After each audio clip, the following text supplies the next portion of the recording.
Hello, everyone. I am Kevin Gallagher, writer for Aces Jiu Jitsu, and I'm here to do a little podcast, a little interview with a very successful Jiu Jitsu practitioner from Trinidad, someone that maybe not be as well known in the world, but we're going to do our best to make him well known because I talked to him for a few minutes before this interview started, and he seems like a pretty interesting cat that's been around the business for a long time that has some things to offer. So, without further ado, we have BJJ black belt, Sambo instructor, Bohemian stick fighting instructor, and seems like an all-around pretty good guy, Rondell Benjamin in the house. How you doing today, Rondell? Good evening. Good evening. I'm sending you all that good island sun. Oh, man. What's up, bro?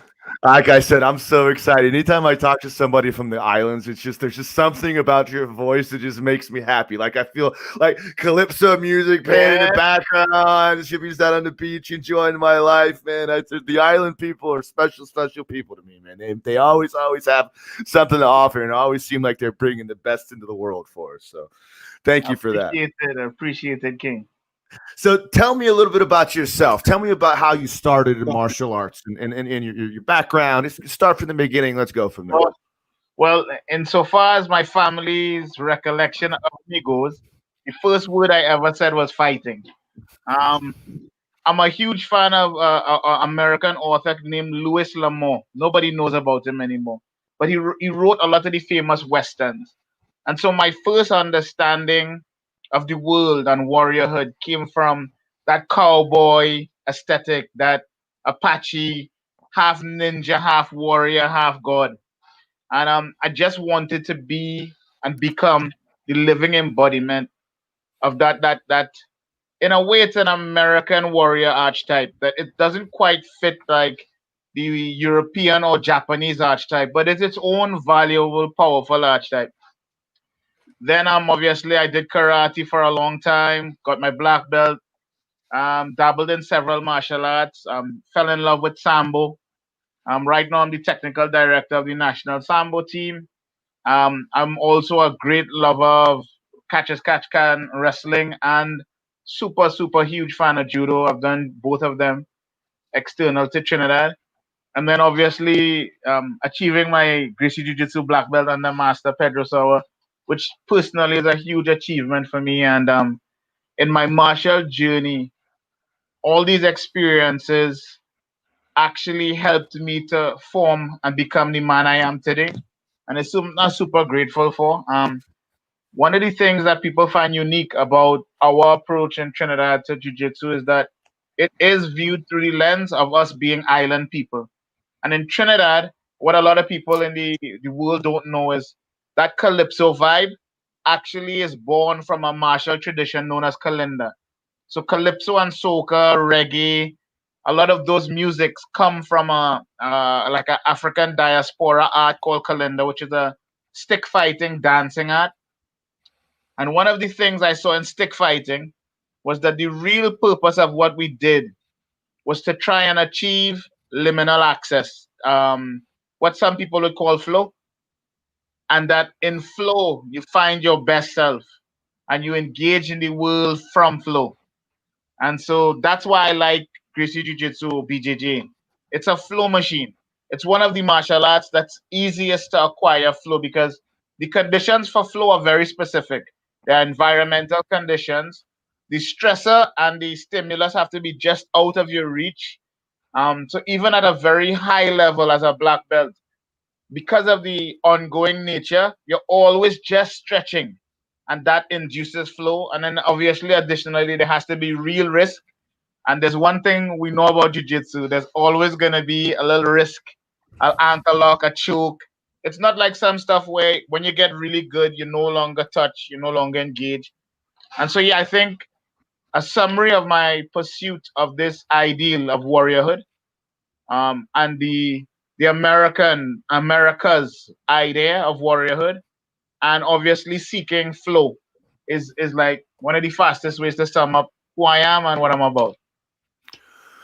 So I'm curious about this thing you say, the American archetype of warriorism, and what are some of the things you think differentiate. I can't say the damn word. Differentiate between American archetypes and some of the other archetypes around the world? What do you think makes us specific? So when you look, there's a cool cat. His name is Robert Persig. He has a book called Zen and the Art of Motorcycle Mechanics, and then he had a second book called Lila, and I recommend it to anybody who's interested in martial arts, where he helped me see that the archetype of the Americas is the archetype of the noble savage.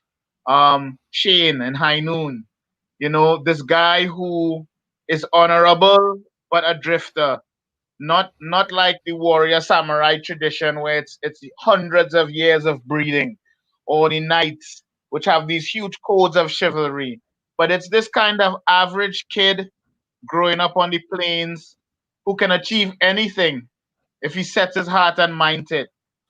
Some of the aesthetics in the Americas of warriorhood, believe it or not, is silence. You know, Tough guys don't talk too much. It's that diehard Bruce Willis ethos of, in the face of great danger, to be joyful and to be flippant and to just go at it. Those are things I love about America. And for me, as a Caribbean man, America runs from Argentina to Canada. And we do have, believe it or not, something shared in us, a swag, a joie de vivre, a way of engaging in the world, that I think super cool. Guys like, believe it or not, guys like Gordon Ryan epitomize sometimes this kid who walks into this tournament. He only has 4 or 5 years. He'll take on anybody and he'll try anything, and he does it in a way that's atypical. When you look at all those Western movies, we all grew up watching. I guess in the end of the day, the cowboy and the Apache noble savage have merged to create what I call the American hero. So I'm interested a little bit in the code of ethics you kind of spoke about. So when we think about the old samurais, and I know that you recognize you kind of relate to that Hugely, yeah. persona hugely. So when we talk about the American individualist, it seems to me that they have their own typical code of ethics that they hold strong, which are universally moralistic, but it doesn't necessarily tie them to any other ethos. Yeah, I mean, the only other ethos, believe it or not, that I suspect is similar would be the shinobi, the ninja. People misunderstand what ninjas are. If you look at Japanese culture deeply, they're anti-samurai in that they're the average man, not of high breeding or class, who believes in himself and his community. They're very communal oriented. Their individualism shows in their creativity, but not in their love and what they're willing to sacrifice for their people. So the shinobi is actually closer to what I would term the noble savage. There's a nobility and an honoring of community, but not with the rigidity of rules. And so that's why you would describe people in this part of the world as rule breakers. We take on the establishment. Yes, we believe in honor and loyalty. Yes, we believe in states of mind like Mushin and Zanshin. Yes, the ways of being a healthy human being, of eating well and sleeping on time, and maintaining good hygiene. 753 code, Brazilian Jiu Jitsu 101. But there are other aspects to the way we operate in our space in this part of the world that sometimes I think aren't honored and articulated enough. That we do have something down here that creates these people who break the rules and innovate in ways that no one expects. And if you think about like American Jiu Jitsu and the direction it's heading in, or you think about how Gracie Jiu Jitsu deviated from Japanese Jiu Jitsu, which I still consider American thought, you see the willingness to respect tradition, but not so much so that you're afraid to be effective, innovative, and that you really use. I guess in a way, it's like learning by doing, as like the core of our belief in this part of the world. That you have to prove it. You just can't talk it. Right. You can talk about guys like holds Gracie as a true American, a true Yes. what's the word I'm looking for? Ronin type figure, shinobi type figure that was like, hey, I'm not just gonna stick to the traditional, oh no, you can't wrestle, you can't go to judo, you can't do these other things because that's ridiculous. I'm gonna incorporate all of these things to make my art better. And I mean, when we look at Kimura, the guy who, not Kimura, Konde Koma, the guy who really was the father of what we do. He fought catch, he fought with gi, he fought without gi. It's a way of seeing the world that says it's not enough to be good. You have to have the courage to seek to push the boundary way past what anybody ever thought possible. And that's what I love about whatever it is about us in this part of the world. Yeah, I find it very similar to things that I hold true about modern American jiu-jitsu, particularly United States American jiu-jitsu, and some of the old institutional thoughts of the old Brazilians, because I think that a lot of times in the early days, in my early days of training, there was always that big, conflict. Like if it wasn't, you weren't allowed to do leg locks, you weren't allowed to train outside of the gi, because if you were doing that, you weren't really doing jujitsu, and there was an impurity to it. And even though it might have been mildly successful, it still wasn't true to the art. And I think that for the majority, I think most Brazilians are starting to come around, even the old school guys, but there is still some tension to that. It's weird because I'm a student of the old Vale Todo guys. Right. Because the truth is this: the guys on the cutting edge of any blade never hold rigidly because they lose, right? When I look at if I look at all the early Hickson videos, Hickson always fought without his gi. He did leg locks from the beginning. Like, you read articles about him fighting Kron, and he still is using footlocks on Kron. Like, Master Sauer was a cat who opened the first Gracie Academy outside of Torrance in Utah, which was wrestlers, guys like the Schultz, Mark Schultz. So there've always been people in the community who've had to engage with the edges. And so Master Sauer's idea of Gracie Jiu-Jitsu is very oriented to addressing wrestling.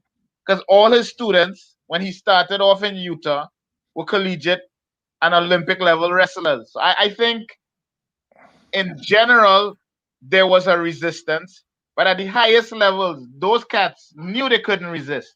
They had to adapt and learn in order to survive.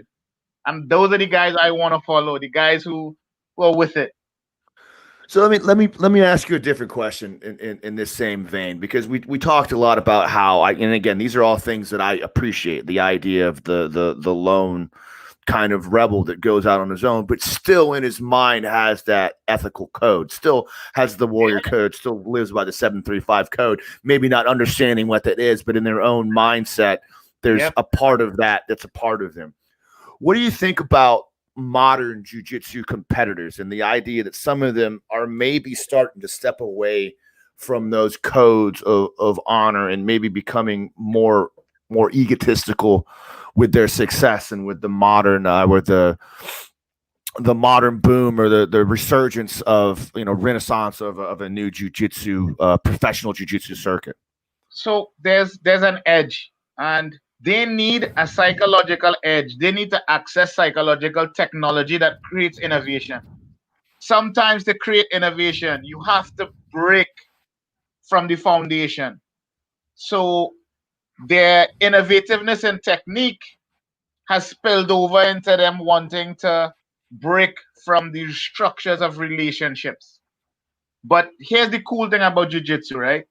Jiu-jitsu is a thing that's a living, breathing thing, and it itself will teach. Those younger guys are gonna get older, and when they get older, Kevin, you and I know they're gonna start having to check themselves. Right. They're gonna see, oh, this is why my instructor said I shouldn't do that. And so I believe that jiu-jitsu is self-correcting. Some of the innovation and the attitudes they have are due to breakdowns in society, but I believe that those of them who are pure, who really want to be the best that they are, will make the corrections over time. I love modern jiu-jitsu. I love innovation, but I also have because I'm now 45, I have kids. And when you have kids, a lot of that lippy stuff and disrespectful stuff, you start seeing where it's going. And so the thing about the noble savage is that sometimes they cross line. And it takes older men in the community like us and women to just quietly remind them why the lines are there.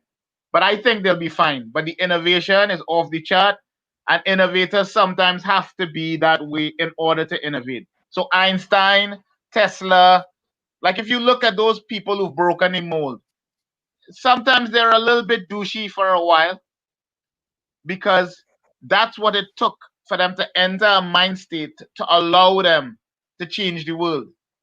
And we have to give them a little bit of space, but not be scared to check them and say, listen, you can do better. We need better from you.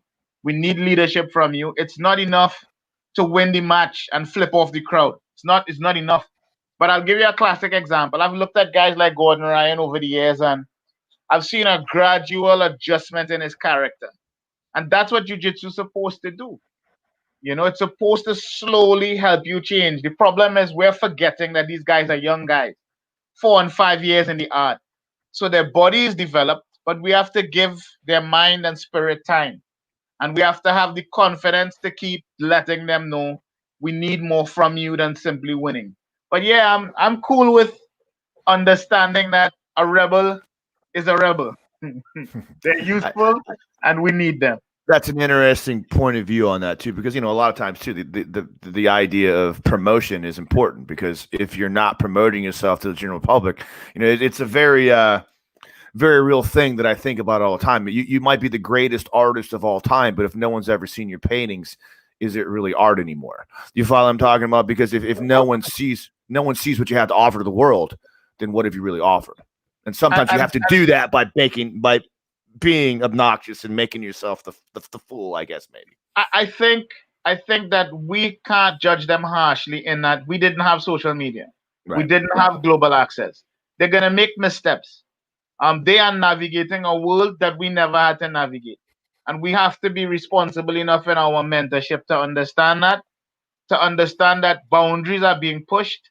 Some of them deserve to be pushed right down. Some of the old ways aren't necessarily the best ways. At the same time, we have to be grounded in our confidence and our beliefs. Because guess what? Those same kids are looking at us. And if they see over time that the path we have advocated, the way we carry ourselves is a way that they want to carry themselves, they'll make the adjustment. My problem is a lot of people are criticizing these young cats, but they don't live it. They aren't a living example of what they want the young cats to do. And I'm like, yo, these kids are going to see right through you. This generation, Kevin, they call bullshit quick. And if they see inconsistency, you say, I believe as coach that you shouldn't do this. And then they catch you doing it. You're dead. Then your integrity and your moral high ground is gone at that point. I agree with you 100% with that. Let's talk a little bit about what it means to be a leader, because you brought that up in a particular aspect and said that, as people grow to that next level, it's important for them to be a leader. Let's talk about why in that leadership mold, or in that leadership figure, it's important for them to be conscientious of the things they say, even when they say things in a nonchalant, joking manner. It's because their words have power. Yeah. Well, I mean, there's a couple things that we're living in a time where leadership is under a microscope, because now people have permanent records of what you said. So we're gonna use a real bad example for some people, but I think it's a great example. I love Renzo Gracie, but he said some controversial things in his life, and it's coming back to haunt him now. There's things he said that hurt some people, and he didn't even mean it like that. And so that was a lesson for me, that in my leadership, because I'm in a place where myself and my two friends, Christian Ali and Warren Gill, started Gracie Jiu Jitsu in Trinidad. So I'm like first generation. I recognize now I have to be careful with my messaging. I have to be careful with my character. I have to understand that everything I say on film, like right now, you and I are talking, Kevin. This can be a permanent record of my thoughts. And if I change my mind 10 years from now, it's not gonna change what I'm saying right now. And so leadership in this time requires consistency. It requires a great deal of care. But I think the one thing that I'm not gonna be afraid of is to lead with love, right? Guys, and that's what the whole Henzo thing taught me. That he said some stuff that people really don't like, but he's such a loving person, and he engages life with so much love that if he said it, he meant it at that moment, and he's willing to stand corrected. And people can buy that. People will be down with you if you are transparent in that way. This is who I am. I'm not perfect. I'm gonna do everything I can, the best I can, but I mess up. People will accept it. But if you like, leadership I've sometimes seen in our community is very hypocritical. It's very boys clubby. It's very closed door. It lacks a certain kind of transparency. And that's why I think there's a rub where some of the younger cats don't appreciate the leadership of some of the older guys who came into America in the early days. It felt too closed door and too elite. And it didn't feel as if there was clear transparency from top down. And so what we have to do in this generation is take those examples, really look hard at ourselves, and have conversations like this conversation, because you are gonna make me think more about what does leadership mean. And hopefully I sharing my heart with you might trigger some thoughts in your mind. Yeah, I agree with you in that regard. And I think a big problem that we have with guys that don't necessarily understand the power of their words and the power of the things that they do. Because, Henzo Gracie and Gordon Ryan, for example, like there are people out there that not only admire Henzo Gracie and Gordon Ryan, but think of him as a deity, as an infallible human stature that can do no wrong. And just because they're good at jujitsu doesn't necessarily mean that they're not human. And what happens thereupon is when someone like Gordon or someone like Henzo, quotes Himmler. Yep. Now, unfortunately, Henzo knows he's not backing the Nazi movement. He didn't even know who the hell Himmler was. He just liked the quote.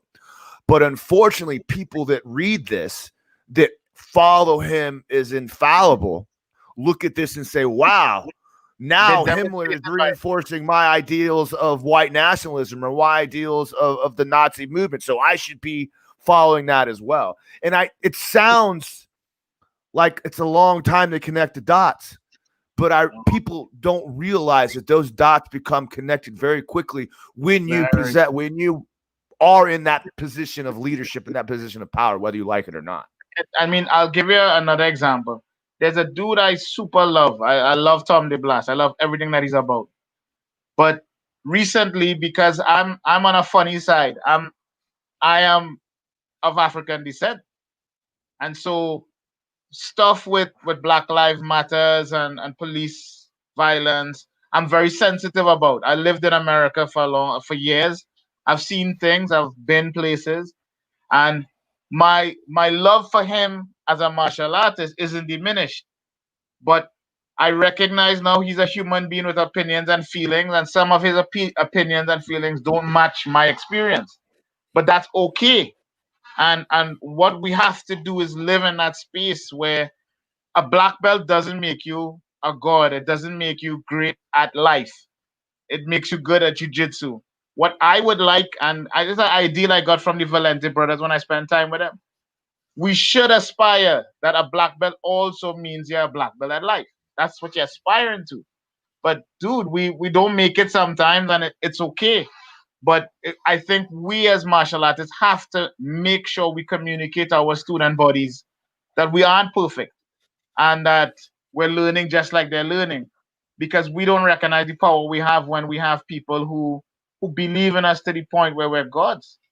Yeah, it's it's frightening to me sometimes to see the polarization of our world, because it's difficult, just like you said, the Tom DeBlas living as an African American in the world. Like I'm writing some articles on that right now just as we speak, and I've done a considerable amount of research into post-slavery African Americans and up until modern times. And it's the point I'm trying to make is that it's difficult to me sometimes to see people that can't even acknowledge the idea that there is a problem. And that's the problem. And that's the same thing. I see that in so many dogmatic situations. And that's the real issue, is that, like, do you really think that people are out rioting in the streets just because? And the answer is absolutely not. Do you think it's because there's this, they're being manipulated by the masses and, and the dark? It's difficult for me when I see things like that. People are so insensitive to the idea that they can't even begin to think in someone else's ideas, in someone else's terms. What's strange about that for me, right? One of the cores of what makes jiu-jitsu special is it's an empathy building machine. I can't beat you if I can't feel you and get inside of your head and your rhythm and your timing, right? And I'm telling you, dude, if I have no empathy when I'm rolling with you, I can't feel you. And if I can't feel you, I can't find that pathway to unraveling where you are. So, like, I tell my guys, like, when you roll with somebody, spend more time studying them energetically, not like woo-woo energetically. When you push, how do they respond? When you pull, what's the look on their face? Like, have you ever gone to side control and listened to somebody's heartbeat, the time when to go to mount? You can feel it. And that level of sensitivity is a great advantage. So I think, therefore, if you carry that into everyday life, I'm walking in a space, I'm supposed to be able to feel what's happening. And that feeling gives me an ability to orient and pivot accordingly. And that's one of the things I find kind of weird about what I'm seeing now.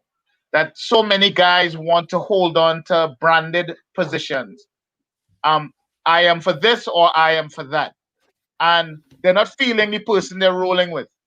So, like, if I'm talking to you, I have to understand you grew up in New York, you're from Florida, what's your vibe?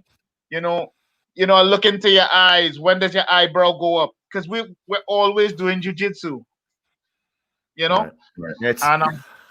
And that's amazing, because it's funny. I've never, like, I'm just, that little tidbit of information is enough for me to say, wow, what an amazing conversation. I've learned like eons of thought from you, because I've never thought of it in that manner, of the internal unity between you and your competitor. Now, I've thought about it in other ways, because obviously in order to get to the next levels, one of the big things I always say, brown belt to black belt, is less about what you're doing and understanding what your opponent is doing. And, like, thinking to yourself, one of the things I always like to see is in one of them cheesy little, like, what's a blue belt, what's a purple belt, what's a brown belt.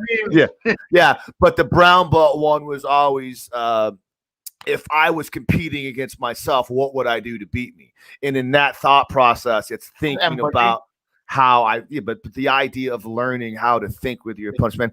Jiu-jitsu, I tell people all the time, man, I can't imagine a world where I didn't do jiu-jitsu, because jiu-jitsu is so, I teach private lessons, I teach classes all day long, and I see people go on journeys throughout the course of their tenure on the way to black belt that just not just makes them a better badass, not just makes them, really good and tough and athletic. Those are the side effects.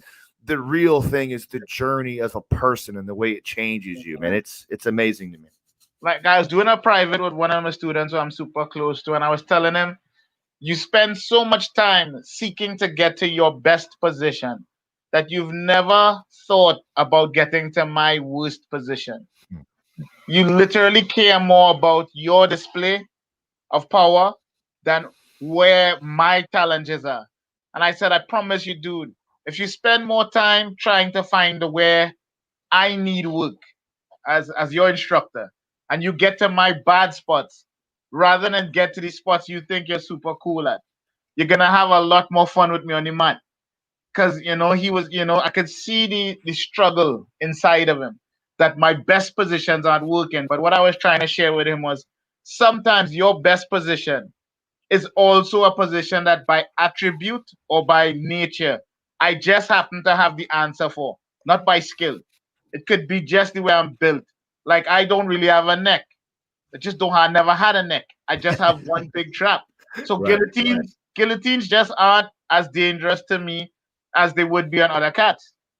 And I'm like, yeah, in my mind, I'm saying, I know you might love guillotines, but I'm just the dude. I have another student. She has no chin. Like I can't get under her chin because she can take her chin and put it on her throat. So it's not about getting to the position I love. To me, I'm starting to see now.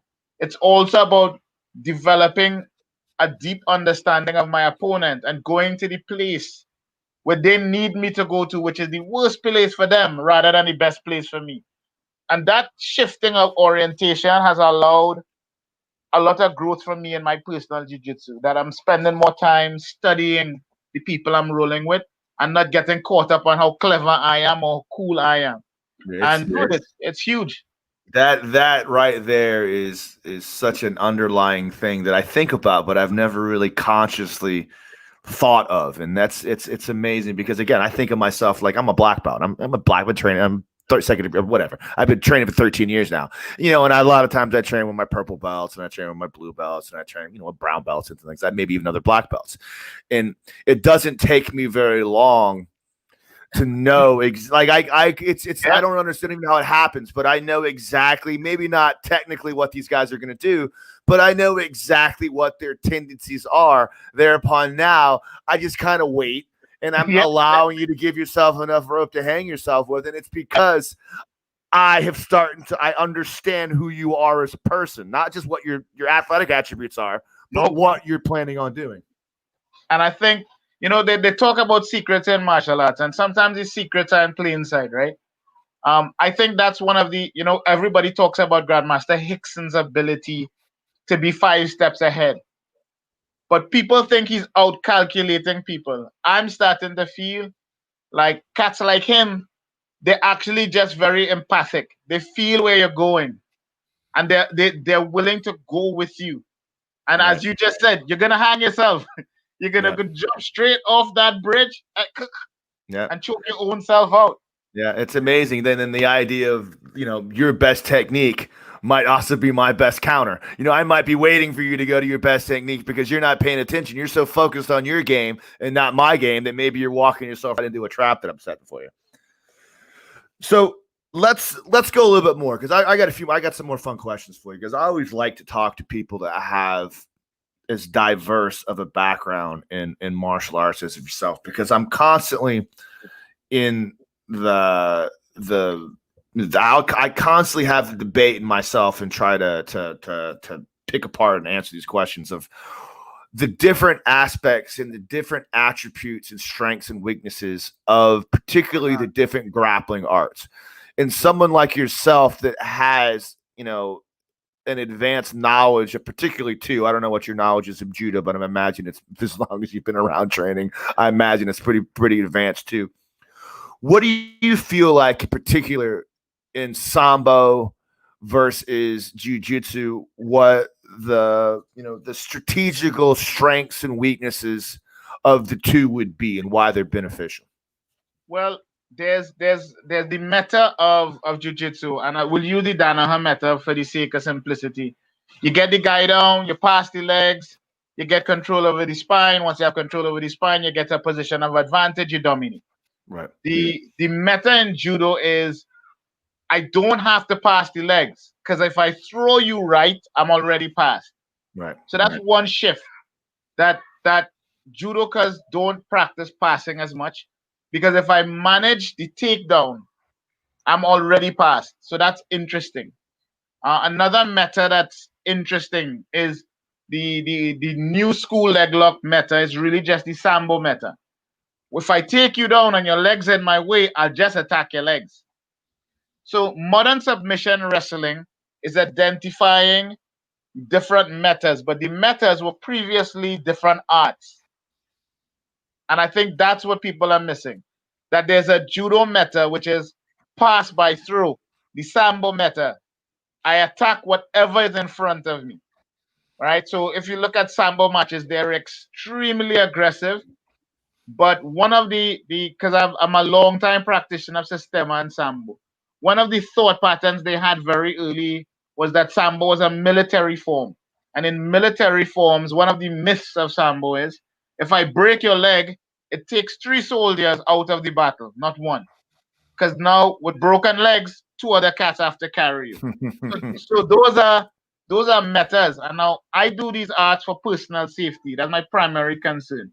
Um, and so I love berimbolos because for my size, I'm extremely flexible, right? But no, bro, I'm not gonna be berimboloing on the street when somebody pulls a cutlass on me because I still live in a country where you can get robbed with a short sword. You'll hear guys say, "Oh, self-defense. Those self-defense Gracie techniques are no longer valuable because the world is safer. So I just do BJJ." And I'm like, I'm happy for you, but I don't live in that world. I live in the third world, right? There's still swords, there's still guns, there's still knives. If I spend 25 years and I have a black belt, and a 10-year-old kid can rob me with a knife, we have a problem, right? And I don't want that problem. So I still, all my guys, we still have the 5 areas of study. We study standing self-defense. We study street fighting, which is vale todo. We study takedowns, clinches, and throws. Takedowns being wrestling, throws being projections of Sambo and Judo. We study ground and ground or extreme close quarter combat. Because the same techniques you use on the ground, you can use in a car, you can use in an elevator, you can use on a bus, right? And obviously, the last thing is, do you have a unifying meta that allows you to transition through these ranges with different rules? Because that's what I think the true difference between Sambo, Judo, and Jiu Jitsu is. It's different metas under different rule sets, but the same art. So if I take a great Greco guy and put him in a gi and tell him the gi rules, he'll adapt quickly, right? Because the difference between Greco and Judo is minimal. The jacket and the rules are the only difference. If I take a Sambo guy and put him in submission wrestling and tell him you can't hit anybody, but you can do everything else you know, he'll be fine pretty quick. If I take a really good practitioner of high level jiu-jitsu and say this guy can hit while you're doing jiu-jitsu, then you're gonna see a transition from BJJ to more that old school Gracie stuff. It's not really old school. The stimulus and the rules of the situation or the encounter is what changes. So I see Sambo, Judo, catch, wrestling, freestyle. I see them as one art with different areas of focus and different rules. And the rules change the meta, and the meta changes the behavior. And everybody calls that change in behavior style. But if I take a great wrestler and I put gloves on him and I tell him these guys can choke you out, his behaviors in his double leg will change. It's gonna change. He's not gonna bury his head in for the double leg anymore. You know what I mean? And if he gets hit, now his hands have to stay up. He's gonna shoot differently. Or maybe And he'll do it once or twice and get guillotined and realize he has to change it real quick. And I think that's what we as grappling artists should not be scared of because we have technology, we have time, and we have many masters from multiple resources who are sharing now with online instruction. I think we must rededicate ourselves as a group, as a community, to allow our students to experience different metas under different rules and allow those stimulus to help the students find what best suits them. So it's more like back engineering it. But I guess if you look at what Grandmaster Elio did in the old Vale Todo days, it would be the same. Because what people don't know is like Elio Gracie won Vale Todo fights with a sidekick. Right? Those guys used to kick and punch and do judo throws. I don't know when the idea. I think when they came to Torrance in America is when they stopped doing the striking stuff as much. But like you're from a lineage where they're old school enough where you know those guys could punch. They always could have punched. They could always have kicked. They always fought. They always could wrestle. Sloppy wrestling, but and Yeah. so yeah. What do you think about the idea that one of the big things that we see in the world now is that the art of jiu-jitsu is starting to get diluted because we don't we don't start from standing up. We don't start with strikes. We don't do these other things that like that. Um, are you of the opinion that even without training striking or even without doing a significant amount of work on takedowns and clinch works and stuff like that, and even just smacking hands, one guy sits the guard, the other guy stands up, and we go from there. Are you of the opinion that that is diluting the art and that those people are no longer able to defend themselves, or is that enough to keep them going? So there's two thoughts. One, people are mixing up, in my opinion, dilution with specialization.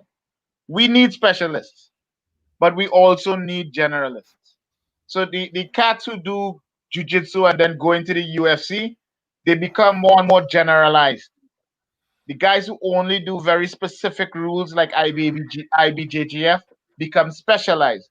The guys who are very specialized are the guys who can create great innovation in a narrow frame. The guys who are very generalized are the guys who are forced to take innovation and apply it in new spaces. I don't believe jiu-jitsu is ever really going to get diluted because there'll always be guys who follow the Vale Todo pathway, which is going to keep jiu-jitsu safe. Once you have to fight somebody who doesn't agree with you and doesn't know the rules you know, you're going to be forced to do good jiu-jitsu, which is, I think, about energy utilization, about effectiveness under pressure, and about using leverage. Those things are jujitsu. I don't think jujitsu is the brand of sitting the pull guard. I think jujitsu is a set of concepts that expresses itself in different ways. I know a lot of cats are saying a good IBJJF practitioner will be able to defend himself without doing any street work. And I'm very sorry. I live in a place where in the Caribbean, we have the fastest men in the world. So the average male here can cross 100 meters in less than 11 seconds. The street thugs, the guys who are robbing people, are extreme athletes, right? No, I don't believe if one of these cats takes a 4-foot sword out and starts swinging away, that these guys who've never seen a sword before are going to be able to have enough cognitive arousal control and enough time and experience in that event to access their skill. Skills don't transfer the way people think, and there's enough neuroscience to show it. Um, if you are a airplane pilot, it doesn't make you a good car driver, and it doesn't mean you'll be able to drive Formula One. Right? The environment drastically impacts your access to skill due to arousal. If you've never seen somebody attack you with a sword, you're gonna be at a deficit. And no amount of slapping hands and sitting down is gonna prepare you. If you have students who need to defend themselves in a car, then they need to sit in a car and defend themselves. My best example is the US Navy SEALs. They've learned the most efficient way to train men to kill men.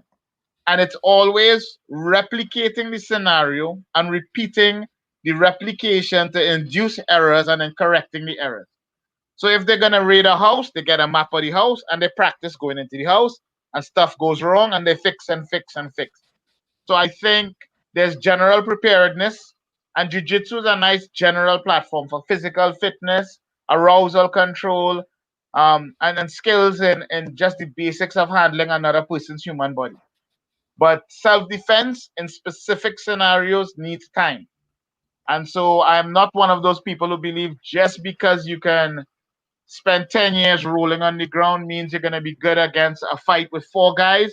Three of them have bottles and one of them has an ice pick. That's just a different world. I live in that world. I've been there. I've been in really bad places in terms of fights and stuff. And I've always done martial arts. And I've seen dudes who've never done martial arts who function far better than I did because they grew up in that environment. And so we do have to, one, I love specialization. Two, I love and know we need to keep the generalists, the Damian Myers. Those cats are going to keep us honest in our jiu-jitsu. We need to have guys who are very specific in terms of law enforcement jiu-jitsu. Because control and restraint jiu-jitsu is different than making somebody tap jiu-jitsu. And to do jiu-jitsu with your duty belt on, and or when you have a 30-pound rock and a rifle, is different than when you're doing it with your gi. And it transfers, but it doesn't transfer without practicing the transfer itself. And so that's my challenge to my community is, yes, we have skills. Our skills allow us to adapt quickly, but we do have to take a bit of time to give our students experience in different environments to allow ease of adaptation. Yeah, I agree with you a lot. I also tend to lean towards the idea of the generalized athlete, the jiu-jitsu practitioner, like they're still going to be at an advantage point to an untrained opponent.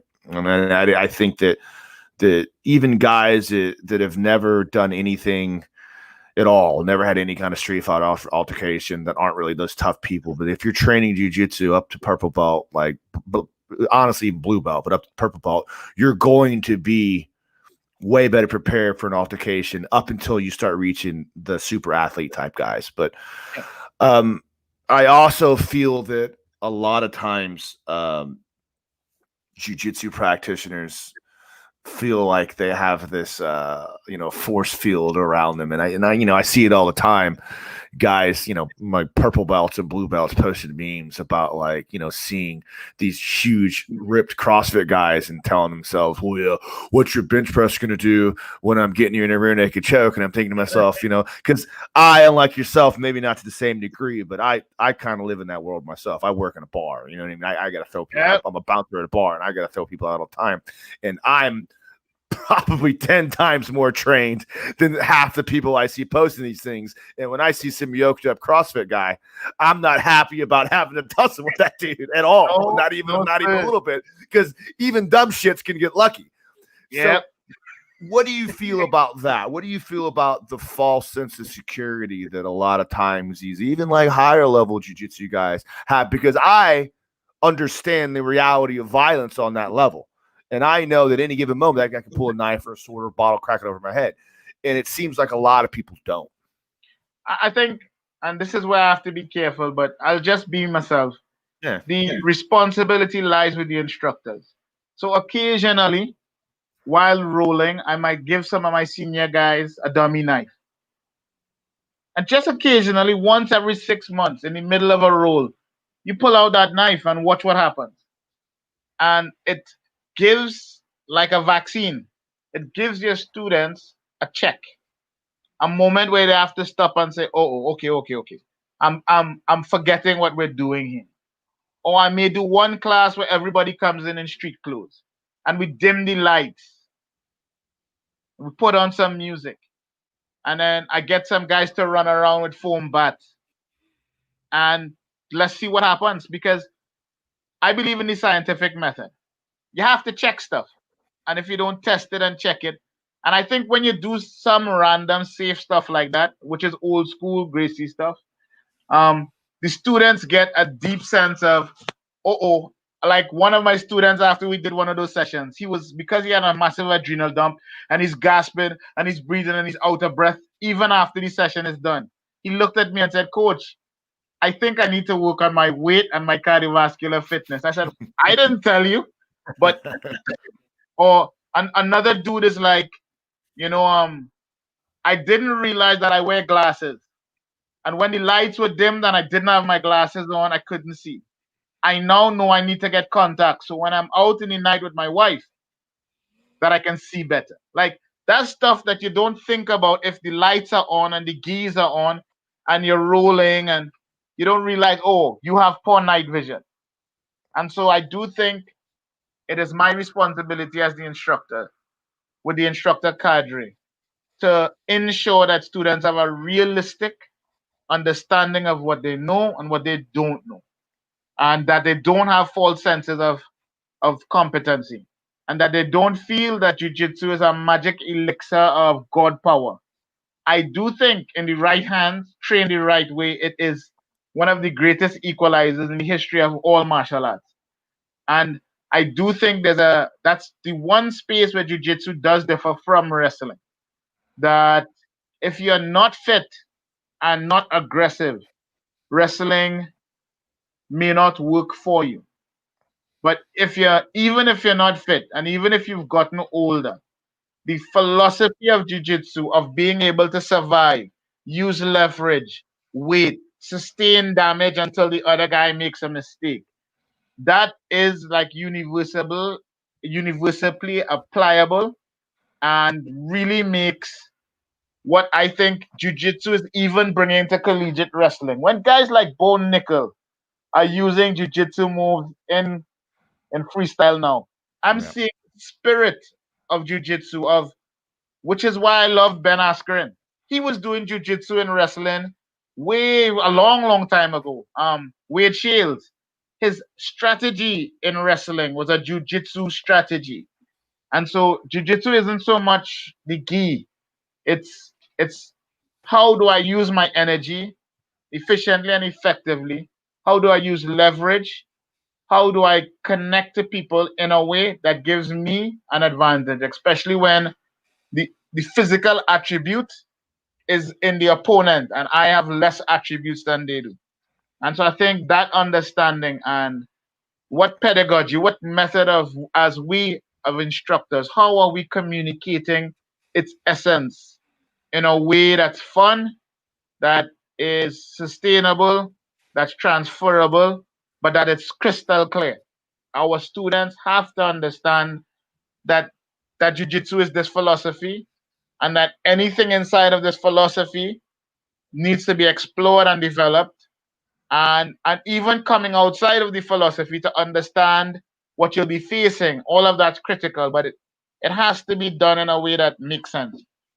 Yeah, I agree with you. I'll add one thing to the efficiency of jiu-jitsu because I'm always of the opponent. Maybe I'm a little bit jaded because maybe I haven't had as much influence with other outside martial arts as yourself, but I'm always of the opinion that jiu-jitsu is the greatest martial arts for self-defense, first and foremost because it trains you how to deal psychologically with the duress of what a real life encounter is going to be like. Yeah. Maybe there's not a sword involved, but you're training every day with learning what, oh my God, this 250-pound man is on top of me, pinning me in the ground. Now, instead of panicking, I have to maintain my calm and think about things I need to do from this position in order to stay alive and therefore advance my position to a more dominant position and maybe could keep myself from dying. And I don't think there's anything else in the world that allows you to do it over the extended period of time, day in and day out, like jiu-jitsu. And that's what I always say about jiu-jitsu. Like, it's not the techniques, it's that makes jiu-jitsu the greatest there is. Totally. So I love what you're saying because the thing that struck me is jiu-jitsu allows safe repeatability. Because other arts, if you expose people to that level of danger and risk, you get hurt too much. And so you can't do it. But jiu-jitsu allows you to go to 99% of the choke and then stop and start over. Yeah. And without damage. So yeah, cool. Thanks. I like that. Let's talk a little bit about your native martial art because I'm intrigued by this simply because I would like to find more time to do it. And it's more than just me being lazy. It's not me trying to find the time. It's just me thinking about it and saying, I'm just going to watch TV instead of going out there and actually actively pursuing it. But I would myself personally like to get more involved in other martial arts after jiu-jitsu simply because I see the value in other things like stick fighting and knife advancements and things like that. And even the idea of how it will help make my jiu-jitsu game better by understanding different philosophies. You talked a little bit about your native martial art, the stick fighting martial arts. Tell us a little bit about that. So it's called Kalinda. It's it historically it was from in Louisiana and it runs all the way to maybe Colombia, all throughout Venezuela and Guyana. It is in many respects similar to I guess what you would call Irish stick fighting. It uses a quarter staff, which is a 3 to 3.5 foot long stick. But it can be done with cutlasses and it can also be done with whips or what you would call flexible sticks or hose sticks. The objective of the game is to either mark or cut, because we still fight till first blood, right? So it's to mark or cut your opponent in a way that's a demonstration of skill, but not create any damage. Um, it's done accompanied by music, drumming and singing and chanting. And what I figured out is it's really an approach. It's a method of teaching that doesn't exist in the Western world directly. We use liminal access, the ability to enter trance as the beginning of the experience, and then teach our students in trance. Jiu-Jitsu is a little different in that trance is sometimes achieved during the roll and you go into the flow state. But in our case, because of that Caribbean, Afro-Caribbean culture of dancing and singing and the music, and you drink a little bit of rum and you get to these altered states of mind first, then you begin to explore movement and timing from a liminal space. And I think that's super interesting because we have to remember that the primary competitors for the Gracies for a long time would have been the capoeiristas in Brazil. And the capoeira cats would have been from that culture. So remember that often your opponent makes your skill higher. And that's one of the interesting bits of research that I have to explore more. But a lot of the Vale Todo guys, like the famous fight with Valdemar Santana. Santana was a capoeira guy. Um, and so these are the guys who grew up and were around and are integral part of some of the resistance to the Gracie style. And so I'm sure a lot of what we do in Brazilian Jiu-Jitsu is impacted by that Afro-Brazilian um, way of attempting to access flow rather than technique as the primary way of engaging. And I think it's a interesting thing. If you go to some schools where they play in music and the teachers using the music and the vibe in the gym as the way of creating an environment for flow and then teaching, then it's that same kind of technology. So yeah, our classes always have music playing. We try to create that environment of that the Caribbean is famous for. Um, there's a lot of vibes or vibrations, a lot of um, the term that I like is a term that's used for art. It's called duende. Some people in America may call it swag. If you are a jazz musician, you might call it funk. Um, so what they ascribe to Ben Askren is a Congo word, which means he was funky.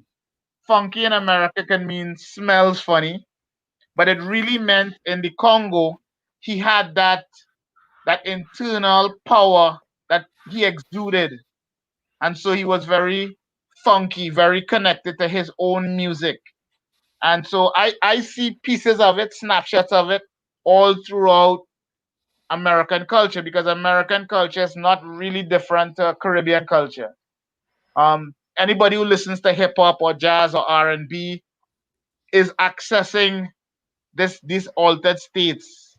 And so that's one of the things I thought you'd find really cool, that one of the ways to create that funk, that sense of rhythm and timing, that individual expression, that Ronin vibe, is to encourage students to be connected to themselves and vibing while learning. And I think that's a big thing that I've taken from my understanding of the Kalinda martial art and applying it to Jiu-Jitsu.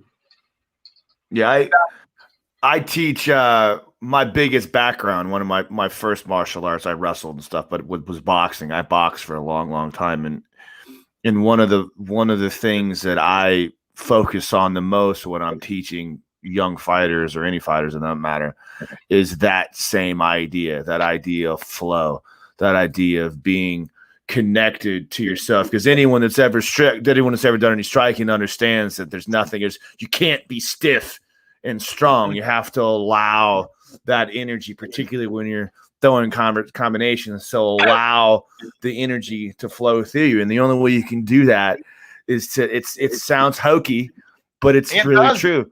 It's to become a part of that ever evolving and universal power that the world has to offer you. And it's and until people really understand that, it's difficult. And listening to music, that's why you see a lot of boxers when they're hitting heavy bags or when they're hitting speed bags. That's why guys jump rope, because they build that rhythm. They understand how to make the body move, because now you're not wasting energy. Well, one of the things where you will see what I'm describing best, look at Cuban boxers box. And they're operating on a different rhythm and a different sense of timing, because they have music playing in their head that you're not hearing. Right. And so it's that same thing that Lomachenko is doing. He's plugging in to what we call liminal access. He's plugging into a different state of mind. The pathway to access the state of mind. So you see guys in the States now are talking about smoking marijuana and rolling. That's why they're doing it, because they're looking for different ways to get the flow. I don't agree with being inebriated and doing something as dangerous as a martial art, but I understand the why. Why guys in our community are talking so much about psychedelics. Again, it's an understanding that what we do is so immediate and doesn't allow for cognition. We have to access a different place in our brain. And that place in our brain, that pathway, we have to find ways that are healthy, that allow our athletes to consciously access, perceive, and act rather than observe, orient, decide, and act. Because that OODA loop doesn't work for what we do. It takes too long. But look at guys like Muhammad Ali, Sugar Ray Leonard. There's a whole host of guys who are personifications of this thing I'm talking about. This way of finding access to that, the Force in Star Wars or whatever you want to call it. Right? And yes, it's pretty cool because there's neuroscience now that backs up that it is the third pathway to teaching. You can teach by cognitive absorption. You can teach by repetition, which is, constant spaced repetition. But there is a third pathway. There's a pathway of entering altered state and directly downloading material. But I guess it's a conversation that in the past, because it was made to sound very metaphysical, we as a martial arts community haven't had the courage to continue having the conversation that some of the so-called chi things are real things. They're just not understood things. Wow. That's impressive, man. That's it's something that it's weird because again, it's one of those things that I think me and you can have that conversation on a generalized level. And I'm sure there's other people that play music or other people that have achieved somewhat of a mastery in another field or are able to access that third eye or whatever you want to call it, that understand that idea of the third aspect of learning. But just to have a conversation with someone else that gets it it's been a joy for me. Yeah, I appreciate you, bro. So Rondell, man, I think we're gonna call it a show here, man. I think we've been going for about an hour, and I'm not gonna keep much more of your time. But man, like I can't express to you, like really, I've done quite a few interviews, and this is really one of the most enlightening ones I've had to, man. Not only are you a great resource of information, but you have a level of humility on top of that is, really is a gift. And I say that in regard that, a lot of people that are as accomplished in a particular field, it's not their fault, but they tend to enjoy the narcissism of being spoken to and getting their points across. But because they're geniuses, it's okay. Like there's a true humility to you and a true joy. Maybe it's that island voice, I don't know, but I truly had such an amazing time talking to you and your insights and just the person that you are, man. I wish that the world had more of you out there, the jiu-jitsu world, the martial arts world had more of you out there, because I think it's something that we're missing. So thank you so much for your time. Yeah, thank you so much for your time. Looking forward to rolling with you in Tampa when This Man. COVID madness is done. Maybe I'll take a trip to the islands. You never know. Maybe I figure out a way to come visit you. Super welcome. You're super welcome. You're home. You're safe. All right, brother. Have a good one. You have a good day too, brother. Thank you so much for your time. All so right. once again, this is Kevin Gallagher signing out for Aces Jiu Jitsu with our special guest Rondell Benjamin. Man, what a great interview this was. Thank you for your time, brother. Have a good day, man. All right, brother. Yeah.